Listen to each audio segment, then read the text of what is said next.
Hello everyone, the December Review here, back again with a TV show review. Today, we have the recently released Prime Video series, A League of Their Own. Based off the 1992 film directed by the legendary Penny Marshall, does the new series hit a grand slam? Minor spoilers are ahead, let's check it out.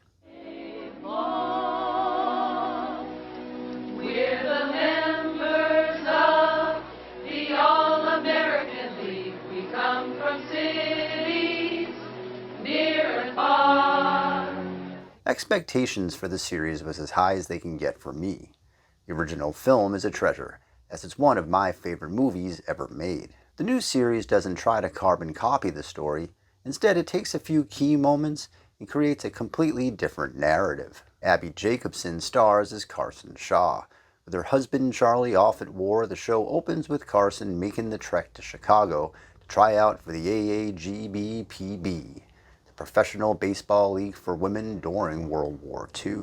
It's here she meets up with Greta Gill, played by D'Arcy Carden, and the pair become teammates on the Rockford Peaches. Meanwhile, Chanté Adams plays Maxine Max Chapman, a gifted pitcher who is just looking for a shot in the game. She maneuvers through life with her best friend, Clarence Morgan, who is Max's emotional center. Occasionally intersecting, the show is split into two paths. The one Max is on, trying to find an opportunity to pitch somewhere, while also dealing with family issues and her identity. And the path for Carson, who herself finds new love with Greta, while managing the responsibilities of the team and conflicting feelings for her husband.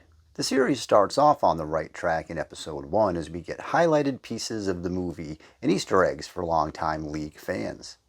We start at the tryouts and then the teams get picked. We meet the supporting cast and coach. There's a worry about how long the League can last, mixed with the naysayers who would rather make fun of the whole idea. Things get a bit disjointed in the form of splitting into its two storylines. There are literally two shows at once here, and while I enjoyed both, the time spent between them felt like it took away from the other during its first half of the season. But then the second half settled in and the established characters got some breathing room.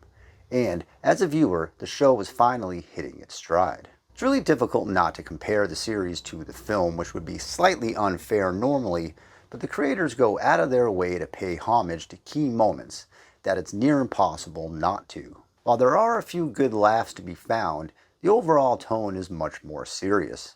The film had some very serious moments as well, but the expertly written comedic scenes help balance things off. For most of its build-up to the final few episodes, the main focus isn't so much the league or the sport, but trying to find one's way in life.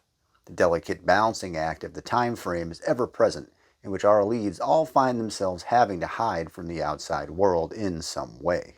Things get dark and there is some real emotional impact for pretty much every character in the series. It also incorporates the war in a much larger sense in how the Rockford community managed to deal with its reality. From breaking down barriers to the draft, there is a real emphasis on how our characters lived. Clearly the differences between this and the film are there, but as the season rounds third to head home, so does its arc, which does an excellent job bridging its original subplots together and the more traditional League of Their Own portraits. The last two episodes are probably the best as our leads begin to gain traction in their stories. The attention to detail and emotional impact is significant. The final game for the Peaches is moving and stirring, and the ending for Max is triumphant and poignant. I thought the earlier episodes could have done a bit better with its character build-up for the team and Max's family, but we eventually get there, and when we do, A League of Their Own becomes a captivating and important look into the world it's based in. The baseball scenes were done well with the traditional scenarios we've seen before. The rise of the league and the team felt familiar, but there are some pretty cool twists such as the first night game and the aforementioned emotional destruction of the final game. Plus, it was pretty cool moment seeing the uniforms hanging for the first time. The scene was shot very well and framed for a perfect nostalgia moment.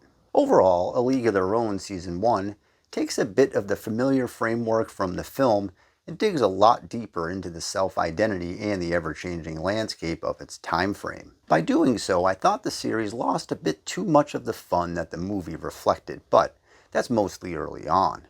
Once we settle in with the narrative, the new cast starts to shine, And by the end of it all, a lot of that hope that the film brought is present here as well. It's a brave and emotional take on the exceptional source material. I recommend A League of Their Own Season 1 and give it 3.5 out of 5 stars. We're the members of the All-American League. We come from cities near and far. If you like this video, please subscribe to the channel for more and let me know your thoughts on the show in the comments section below.